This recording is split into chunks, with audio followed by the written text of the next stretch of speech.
Assalamualaikum warahmatullahi wabarakatuh. Bismillahirrahmanirrahim. Alhamdulillahirabbil alamin. Wa bihi nasta'in ala umuri dunya waddin, wassalatu wassalamu ala asyrafil anbiya'i wal mursalin wa ala alihi wa sahbihi ajma'in. Subhanaka la ilma lana illa ma 'allamtana innaka antal alimul hakim. Qala rabbi shrah li sadri wa yassir li amri wahlul 'uqdatam min lisani yafqahu qawli. Alhamdulillah, pertama dan selamanya syukur kepada Allah Subhanahu Wa Taala. Kita dipertemukan sekali lagi bersama Ustaz Rosyam Abidin secara maya. Kali ini bersama dengan anak-anak pelajar tingkatan 2. Kaifalukum, apa khabar semua anak-anak semua? Saya doakan agar segalanya dalam keadaan yang baik-baik saja, sihat walafiat, insya-Allah. Sama-sama kita terus semangat dalam meneruskan perjuangan dalam menuntut ilmu, insya-Allah. Baik, kita tanpa memasa, jom kita teruskan dengan pelajaran pada hari ini. Pelajaran 5. Pelajaran 5, manisnya persaudaraan, tingkatan 2. Okey. Jadi tanpa memasa, jom kita mulakan untuk yang pertama. Iaitu seperti biasa, duduk kita dalam keadaan yang paling tertib, paling tenang, paling sempoi, paling seronok untuk kita nak belajar. Dan kita teruskan dengan Fatihah kita sebagai pembuka bagi pengajian kita pada hari ini, insya-Allah. Dan kita terus dengan selawat kepada Nabi. Bismillahirrahmanirrahim. Alhamdulillahirabbil alamin, arrahmanirrahim, maliki yaumiddin, iyyaka na'budu wa iyyaka nasta'in, ihdinas siratal mustaqim, siratal ladzina an'amta 'alaihim ghairil maghdubi 'alaihim waladdallin. Allahumma salli ala Muhammad wa ala alihi wa sahbihi wa barik wa sallim. Allahumma salli ala Muhammad wa ala alihi wa sahbihi wa barik wa sallim. Allahumma salli ala Muhammad wa ala alihi wa sahbihi wa barik wa sallim. Kita teruskan dengan doa penerang hati. Bismillahirrahmanirrahim. Allahumma aftah alina hikmataka wa anshur alaina min khazaini rahmatika ya arhamar rahimin. Alhamdulillahi rabbil alamin. Pastikan semua peralatan yang sesuai dan lengkap berada di hadapan para pelajar sekalian. Buku teks, buku nota, buku kerja, buku apa lagi, buku catatan, pen pensel kertas kita. Dan jom ikhlaskan hati untuk belajar. Fokus untuk pelajaran pada hari ini, bidang Al-Quran. Bidang Al-Quran, muka surat, buku teks muka surat 21 hingga 26. Are you ready? Dah sedia? Jom kita terus dengan pelajaran 5, manisnya persaudaraan, tingkatan 2. Gitu. Okey, kita mulakan dengan yang pertama. Seperti biasa, bidang Al-Quran kita akan mulakan dengan mengaji Quran dulu. Kita nak belajar membaca, ataupun kita nak baca ayat lah. Baca dengan betul dan bertajwid. Surah Ali Imran ayat 103. Surah Ali Imran ayat 103. Dah ready? Dah sedia? Jom kita sama-sama menelusuri ayat 103 dari surah Ali Imran. A'udzu billahi minasy syaithanir rajim. Wa'tasimu bihablillahi jami'an wa la tafarraqu. واذكروا نعمة الله عليكم إذ كنتم أعداء فألف بين قلوبكم فأصبحتم بنعمته إخوانا وكنتم على شفا حفرة من النار فأنقذكم منها كذلك يبين الله لكم آياته لعلكم تهتدون.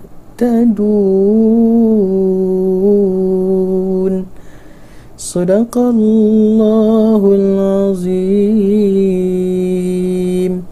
Sadaqallahul azim.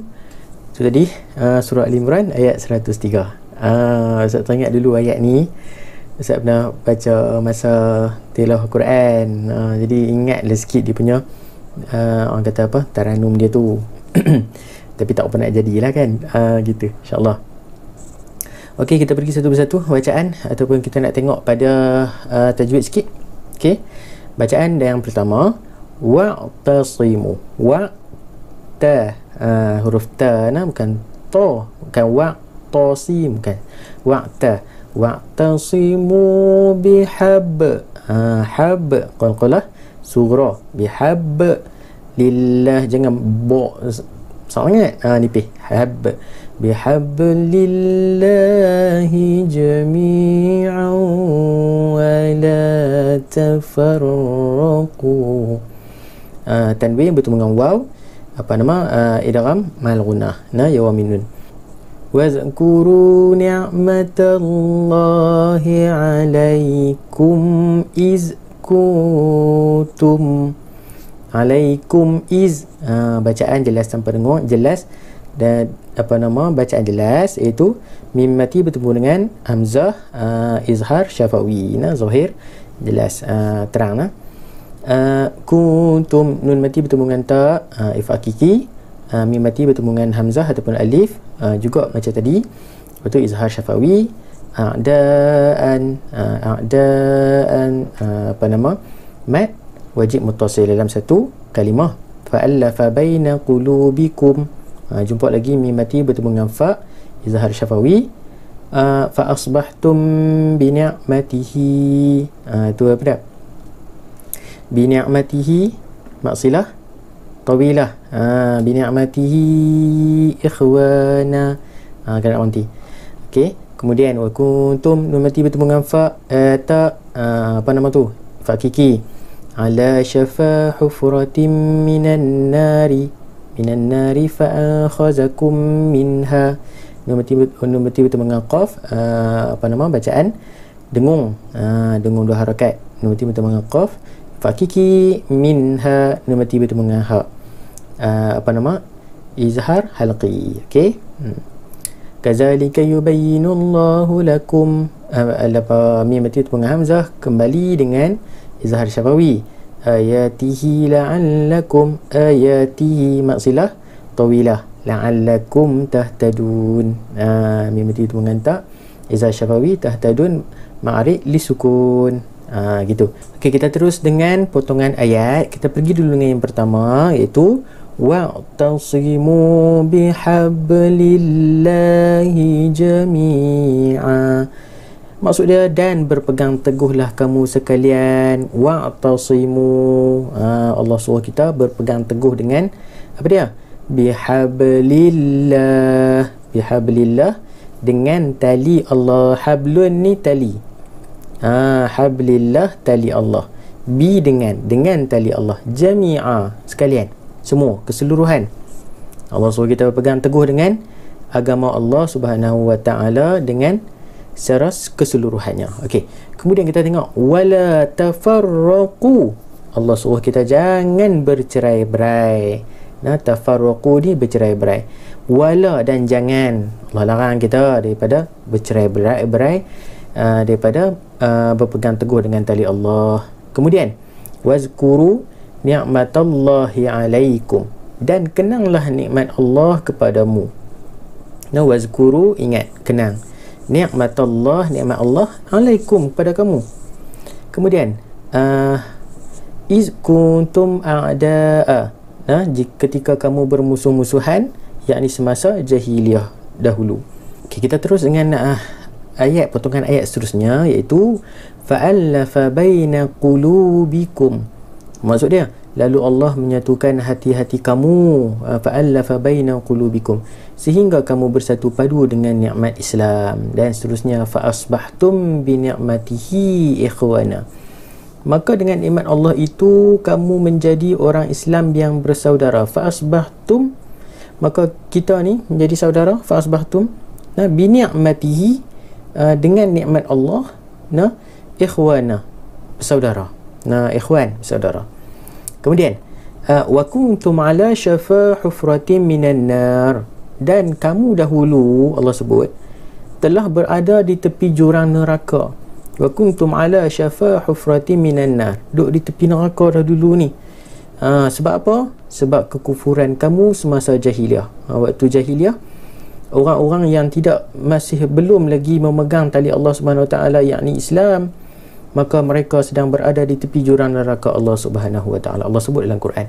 Kemudian fa'ankhazakum minha, lalu Allah menyelamatkan kamu daripada neraka itu disebabkan nikmat Islam juga.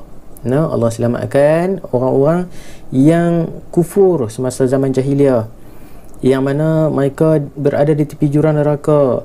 Kemudian Allah selamatkan mereka, selamatkan yang Allah sebut sebagai kamu ini daripada neraka disebabkan nikmat Islam.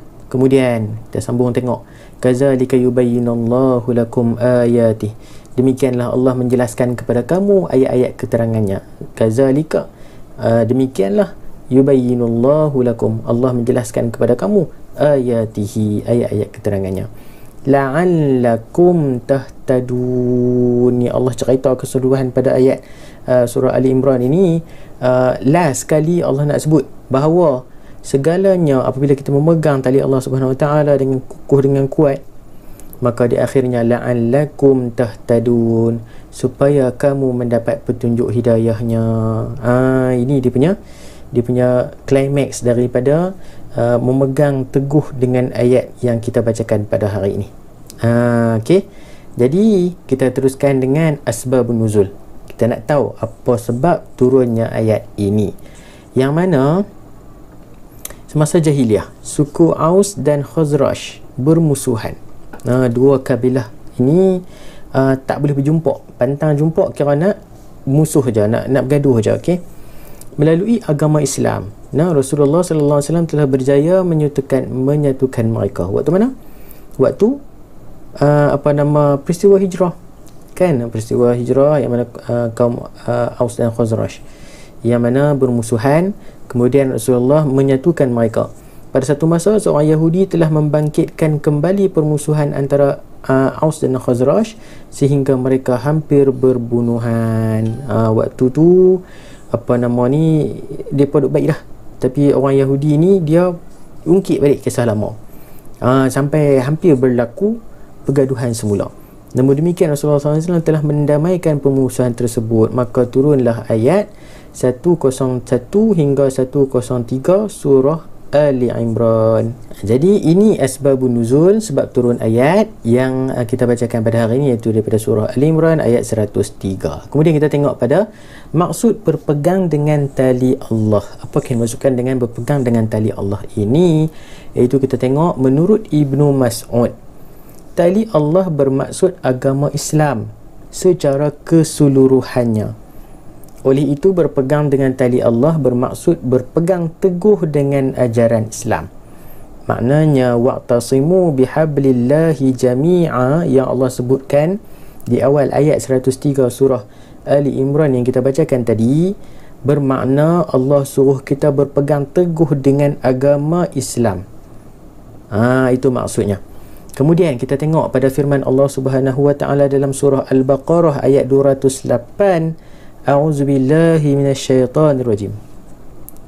Ya ayyuhallazina amanu dukhulu fis-silmi kaffah wa la tattabi'u khutuwatis syaitan innahu lakum aduwwum mubin.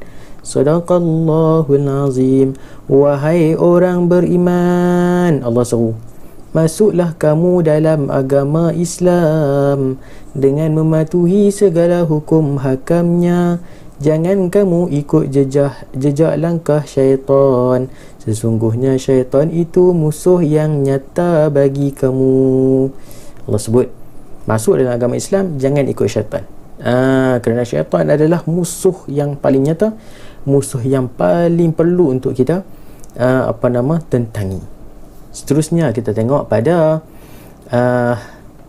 ayat hadis Nabi sallallahu alaihi wasallam, An-Nu'man bin Bashir meriwayatkan bahawa Rasulullah sallallahu alaihi wasallam bersabda, masalul mu'minina fi tawaddihim wa tarahumihim wa ta'atufihim masalul jasad iza ishtaka minhu ud'un tada'a lahu sairul jasadi bis sahari wal humma. Riwayat Muslim. Yang mana Nabi SAW bersabda, perumpamaan orang mukmin dalam saling berkasih sayang, persaudaraan dan berlemah lembut adalah seumpama satu badan. Apabila salah satu daripada anggota badan sakit, seluruh badan merasai kesakitan dan tidak lena tidur. Macam badan kita. Nabi SAW mengumpamakan persaudaraan sesama mukmin ini seperti satu badan, satu jasad. Yang mana bila sakit salah satu anggota, maka seluruh anggota badan akan turut sama rasanya. Rasa apa? Demam, tak selesa, sakit badan.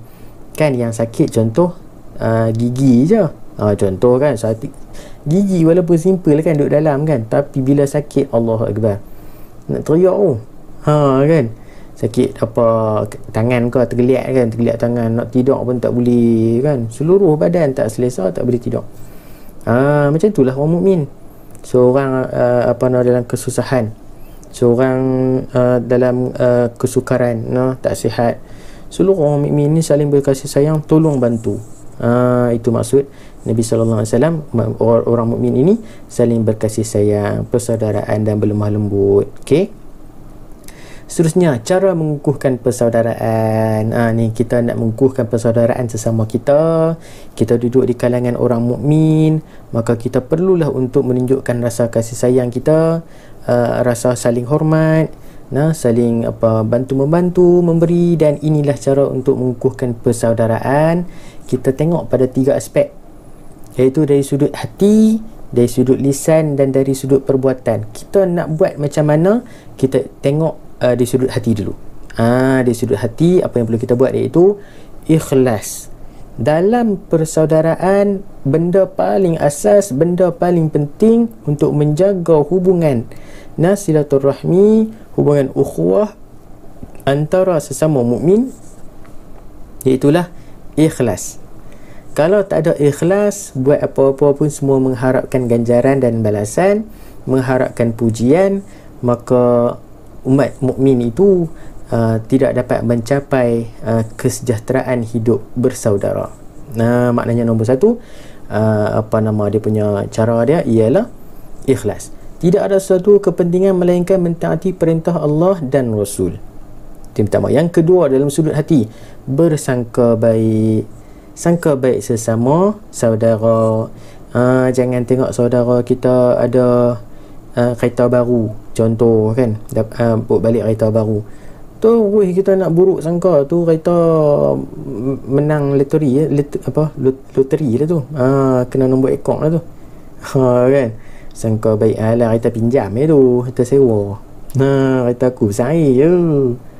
Sangka baik lah kan. Allah selamat. Ada saudara kita yang ada rezeki lebih, kita tumpang seronok kan, kita mengucapkan syukur atas nikmat yang Allah berikan kepadanya kan. Sangka baik. Kita hendaklah menjaga perasaan orang lain dengan tidak bersangka buruk kepadanya, kan. Okey, itu yang pertama, di sudut hati. Kemudian yang kedua, di sudut lidah ataupun lisan lidah kita. Nak menjaga persaudaraan, arsyis salam, sebarkan salam, ucapan salam kita, jumpa sama-sama dengan saudara kita, maka ucapkan salam, Assalamualaikum warahmatullahi wabarakatuh. Bila lagi cantik, wa maghfiratu wa ridwanu, bagi penuh. Ada masalah? Tak ada masalah. Yang bagi salam sunat, yang wajibnya jawab tu. Bila jawab, saling memberi dan menjawab salam, maka akan lebih mesra kan. Benda pertama yang perlu untuk kita lakukan apabila kita nak menghubungkan persaudaraan ialah, benda pertama, ucapan salam. Yang kedua, bertegur sapa. Cara nak tegur siapa? Tanya khabar. Abang ni sihat ke? Kan? Tanya macam mana kehidupan, kan? Bertegur siapa bila berjumpa, tak ada masalah apa, kan? Saling bermanis muka, kan? Saling, orang kata apa, memberikan ucapan yang baik. Seronok tak kalau kita duduk dalam keadaan yang bahagia? Seronok, kan? Kenapa kita perlu mencari kedukaan sedangkan bahagia itu mudah untuk diperolehi? Yang ketiga, perbuatan. Perbuatan membantu mereka yang memerlukan. Bantuan ini dapat merapatkan hubungan baik sesama insan, dan antara cara lain yang boleh merapatkan persaudaraan kita ialah sama-sama menunaikan solat berjemaah. Jemaah di mana? Masjid ataupun surau ataupun tempat jemaah tu, kan? Mungkin ada buat di rumah, kan? Dalam taman tu mungkin surau tak ada, buat di rumah.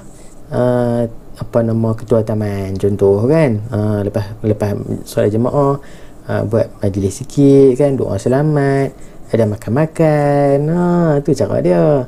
Salah satu cara mengukuhkan persaudaraan sama umat Islam adalah dengan menunaikan solat berjemaah. Boleh. Inilah petua asas, sebenarnya asas. Banyak lagi perkara yang boleh kita buat untuk mengukuhkan persaudaraan sesama kita. Okey. Jadi kita akan teruskan dengan spektrum ilmu. Kita tengok pada firman Allah Subhanahu wa taala dalam surah Al-Hujurat ayat ke-10. A'udzubillahi minasyaitonirrajim.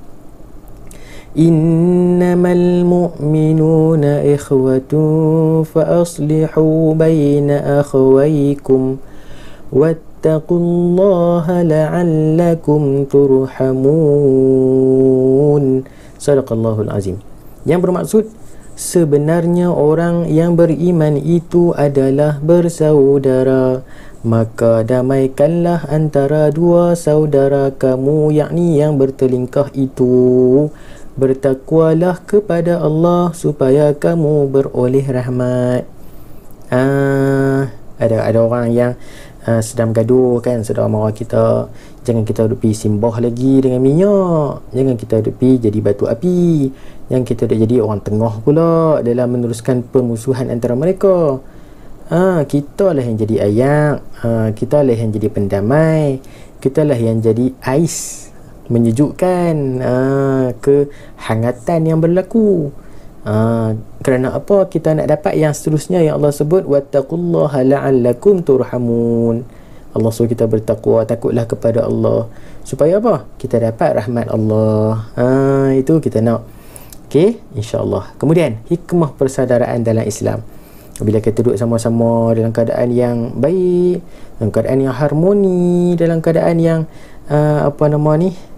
bahagia, kan, sama kita, apa yang kita akan dapat dari sudut individu, keluarga dan juga masyarakat dan negara. Kita tengok dulu pada sudut individu, dapat memupuk rasa persaudaraan dan kasih sayang kepada anggota keluarga dan sesama saudara Muslim yang lain.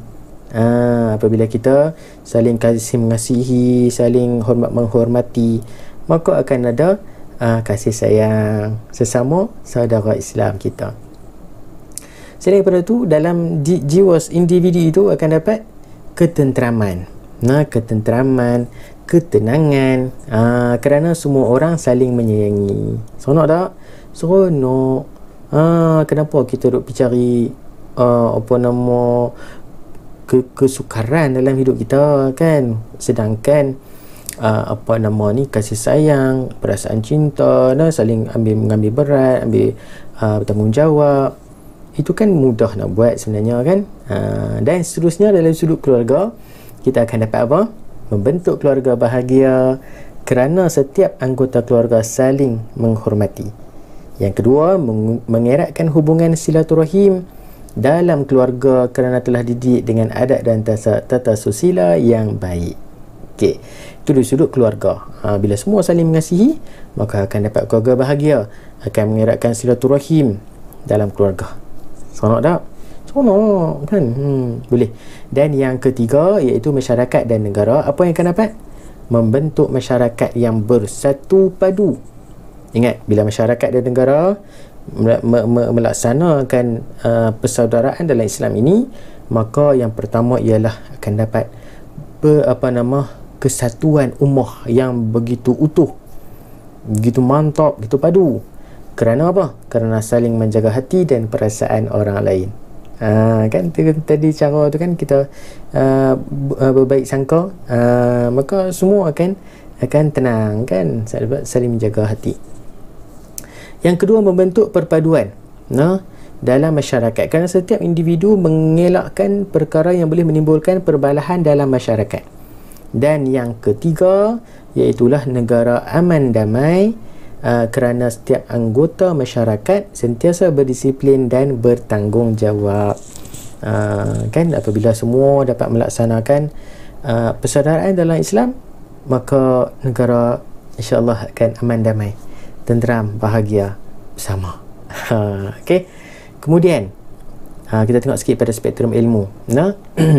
Daripada Abu Musa Al-Asy'ari, Nabi SAW bersabda, Al-mu'minu lil-mu'mini kal-bunyan yashuddu ba'duhu ba'da, muttafaqun alaih. Yang bermaksud, seorang mukmin dengan mukmin yang lain umpama satu bangunan yang saling memperkukuhkan antara satu sama lain. Nabi mengumpamakan seorang mukmin dengan mukmin yang lain yang mana saling memerlukan, saling mengeratkan, saling melengkapi seperti satu bangunan. Yang mana kalau kita tengok bangunan kan, dalam bangunan ada batu, ada pasir, ada besi, ada apa lagi, ada simen kan. Semua tu bila bercampur maka akan mengukuhkan, akan jadi bangunan tu akan jadi kukuh. Begitulah kita saling melengkapi, saling memerlukan antara satu sama lain. Jangan hidup seorang-seorang.